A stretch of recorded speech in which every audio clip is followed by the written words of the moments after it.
36 வாக்குகள் வித்தியாசத்தில் தோற்று போன இடத்தில் நீக்கப்பட்ட வாக்குகள் 37,000 என்றால் நீக்கப்படாமல் இருந்திருந்தால் யார் வெற்றி பெற்றிருப்பார்கள்? 1000 வாக்குகளுக்கு கீழே தோற்று போன காங்கிரஸ் ராஷ்டிரிய ஜனதா தளத்தினுடைய கூட்டணி வேட்பாளர்கள் 100 பேர்.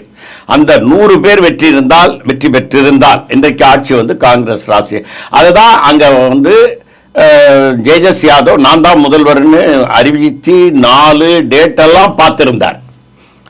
அப்போ அந்த எஸ்ஐஆரை 7 அடி உயரத்திற்கு பேப்பரை வைத்துக்கொண்டு அதை பற்றி விளக்கமாக பத்திரிகையாளர் சந்திப்பில் சொன்னதற்கு பிறகும் திரு கார்த்திக் சிதம்பரம் அவர்கள் என்ன சொல்றாருன்னா, மக்கள் வாக்கு அளித்தார்கள், அவர்கள் வெற்றி பெற்றார்கள், இவ்வளவுதான். எஸ்ஐஆர் மூலமாக வெற்றி பெற்றதாக எந்த டேட்டா எனக்கு வரலன்னு சொல்லியிருக்காரு. சொல்றதை விட அதையெல்லாம் நான் வரலன்றது மட்டும் இல்ல, அதுதான் உண்மை. அவங்க மக்கள் வாக்களித்து வெற்றி பெற்றார்கள் என்பதுதான் உண்மை. இதை நான் நம்ப தயாராக இல்லை.